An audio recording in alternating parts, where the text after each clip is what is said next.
Hey beauties, welcome back to my channel. In today's video, I will be reviewing the brand new Hourglass Vanish Airbrush Concealer. This is what I've been wearing for the past few days and I am ready to share my thoughts. Next up, I will be reviewing the new Dior Forever Skin Correct Concealer. Some people mentioned they were interested in the Hourglass, not the Dior. Others the Dior, not the Hourglass. So they will each have their individual moment in the sun, and then I will be doing a comparison video. But I'm not simply going to put these two head to head just because they're new. I want to see how these stack up against what I would consider to be some of the best concealers that are available. So that video will take a little bit longer to make. I'm going to test out all of my current favorites and see how I feel about them. It'll probably be maybe later on next week. But if you are desperate to purchase a new concealer very soon, I will be doing the individual reviews first, beginning with this Hourglass concealer, and we will do a little bit of a comparison today as well. So let's get into it. This Hourglass Vanish Airbrush Concealer retails for $34. It's available in 22 shades. It's full coverage with a natural finish, meant for all skin types. It offers 16-hour wear, weightless and waterproof, and because it's Hourglass, it is cruelty-free, sulfate-free, paraben-free, mineral oil-free, etc. I don't currently own any other Hourglass concealers, foundations, complexion products. I don't really have a lot of experience with them either, and I didn't swatch these in store. I got so excited as soon as I saw them online. I just went ahead and guessed. I ordered from Sephora and I picked up the shade Birch, which is for fair skin with neutral undertones. They also have cream for fair skin, pink undertones, and cotton, fair skin, yellow undertone.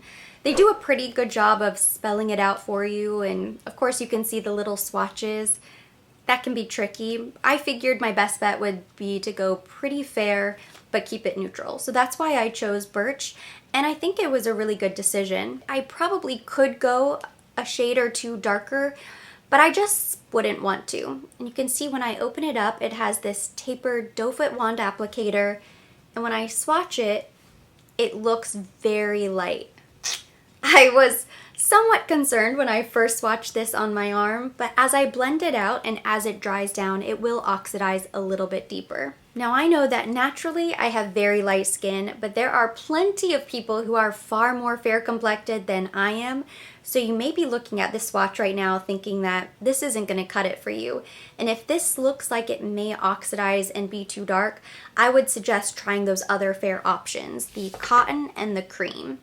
Those may work for you. Quickly before we dive deep into the application and review, I do want to share some information and compare these two. And keep in mind, I have not used this Dior a single time beneath my eyes. But this Hourglass Vanish Concealer is $34 and it has 0.2 ounces worth of product.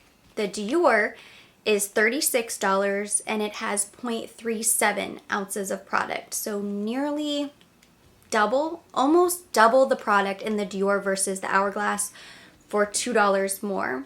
The Hourglass has 22 shades. The Dior comes in 28 shades. And of course, none of that matters if this ends up being a terrible concealer. If it's a great value, but it looks awful, it's not worth a single dollar of your hard-earned money. I'm excited to try this out. If it's not something that you had previously considered, it may be worth a second look, and this will be my next review. Turning back to the Hourglass concealer, let's talk a little bit about application. There was also a new concealer brush launched with this concealer. I did not pick it up. It looks really nice. I'm sure it would work well, but it's not something that you need to have in order to have great results with this concealer. They also recommend fingertips, a sponge if you prefer a beauty blender. I've just been using my typical concealer brush that I always use. And on the website, they say it is so full coverage that you really only need 3 dots. I did maybe a little bit more than 3 dots, but it is very weightless, so a little bit goes a long way. You can start with a very small amount and then sort of build it up depending on the amount of coverage you want. So let me show you my initial application.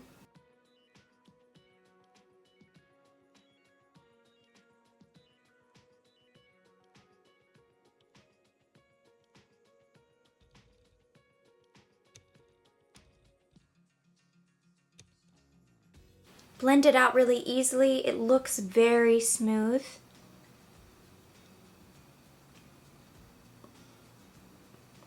And I would say it is very full coverage.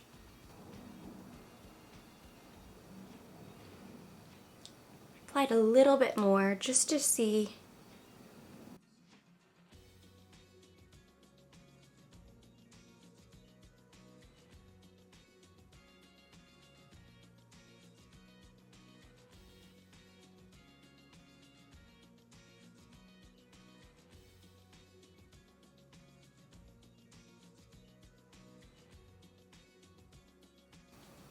It still looks nice and smooth. I was able to blend it out perfectly, and I really like the finish. Right now it seems to be very consistent with the foundation that I have on.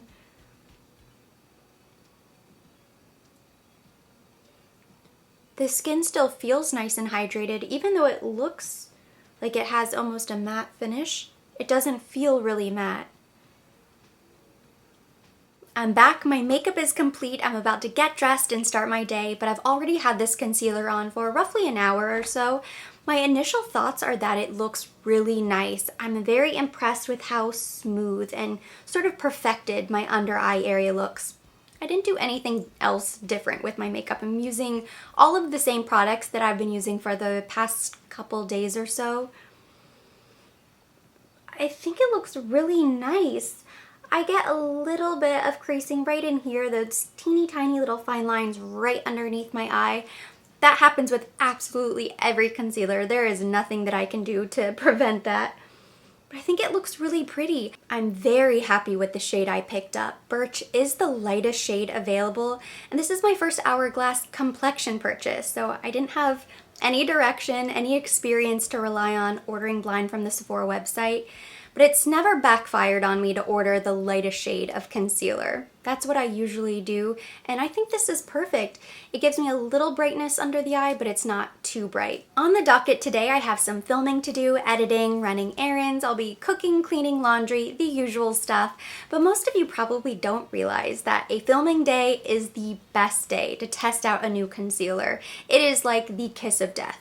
99% of them don't make it past a filming day, because as I sit here talking to the camera for hours at a time, nonstop moving my face, making facial expressions, usually that's when I know if a concealer is going to be a creasy mess. Right now, I have very high hopes. Fingers crossed. I will be filming several check-ins throughout the day, so we'll see how it goes. Hey guys, just checking in here. We have reached the 7-hour mark testing out the brand new Hourglass Vanish Concealer, and I am so shocked at how well it is doing. Usually if I sit down to film for even a couple hours, all of the talking and all of the movement on my face makes any concealer begin to crease really terribly right in this area. I have not so much as tried to touch it at all. I'm gonna try to... Looking at the viewfinder, it's hard to tell if you can see what I can see, but when I look at my under eyes, I am so impressed with how smooth they are. In fact, this is probably one of the best concealers that I own. It is right up there with the Chanel Corrector and the Clé de Peau concealer pen. This morning, I didn't even use my Sisley eye mask, and in the back of my head as I was finishing my makeup, I thought, you know what, this is such a waste. I'm gonna have to do this again, be fair, use my Sisley eye contour mask the way I usually do. Even without it, my under eyes haven't really creased at all. It's kind of crazy.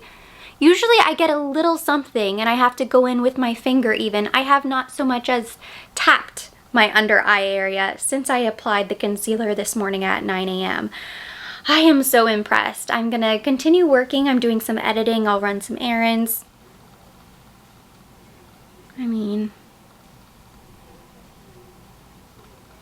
That's pretty much as smooth as it gets for me. I have a lot of little fine lines underneath my eyes, so this is usually nice and creased. This is usually creased. I am back for my final check-in. It's been 12 hours since I first applied the concealer. No signs of any major creasing. I am very impressed. I filmed today, I ran some errands. I just got back from the gym actually. I did a light, quick weight session, nothing crazy. I didn't do cardio and sweat all over the place, but my makeup is still relatively intact. In fact, my foundation is breaking up and smudging all over the place. The concealer, however, has stayed put. We are now back in the present. Every time I've applied this concealer, I've done it slightly different each time. I've used the same brush, I've applied it to the same areas on the face, but what I mean is that I've paired it with different products. And I think that's really the best way to judge whether or not it's a great concealer.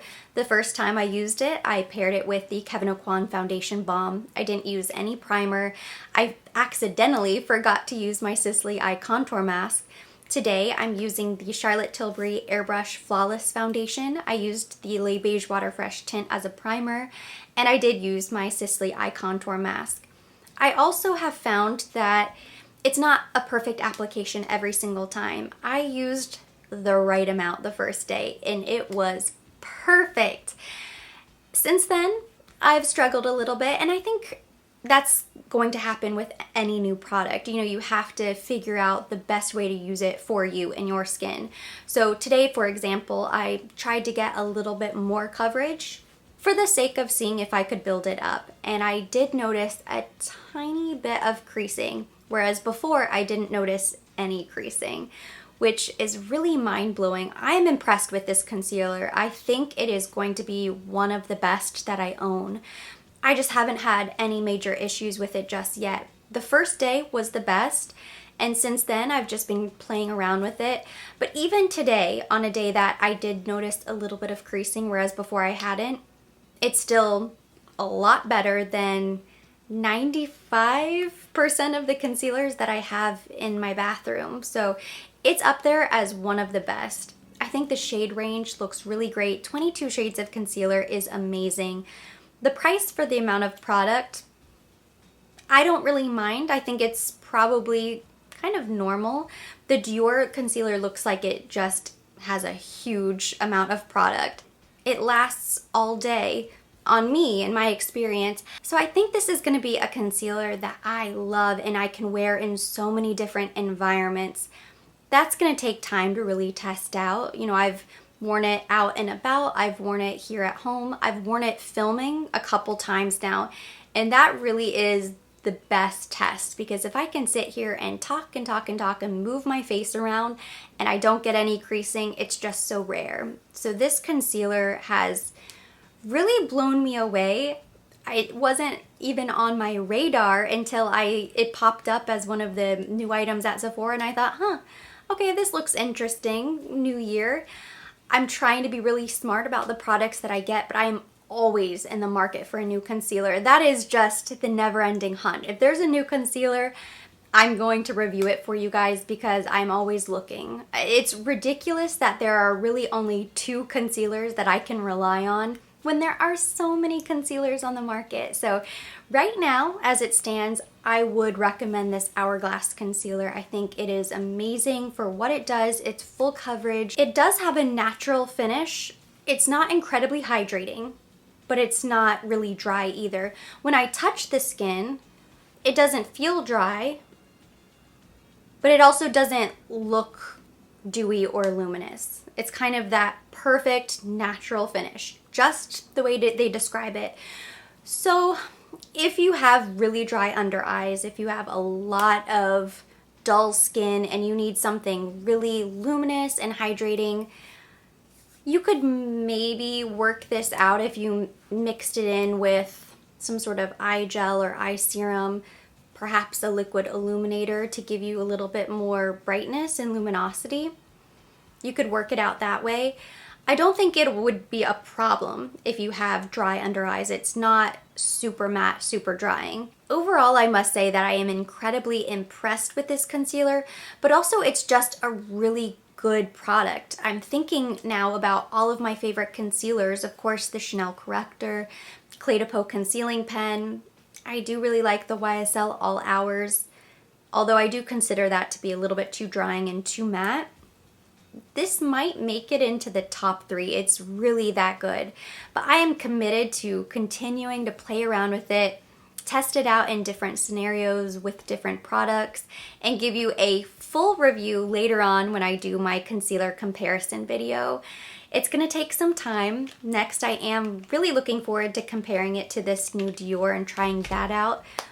But right now, If you were leaning towards the Hourglass, don't care about any of the other concealers that I mentioned, and you just aren't really sure whether or not it's worth buying, I would say yes. I really do love it that much at this moment. I don't think you will be disappointed. I think it is beautiful on the skin, and I would recommend it. And that completes today's video. So thank you so much for watching. Hopefully you found this helpful. If you enjoyed it, give it a thumbs up. Leave me your comments, your questions down below. I am very curious to hear your thoughts on this concealer, any of the other new launches that are coming. So drop me a comment. We'll keep the conversation going there. As always, I will be listing all of the products mentioned, everything that I used today on my face, down in the description box for your convenience. And for more videos like this, don't forget to subscribe and hit the notification bell.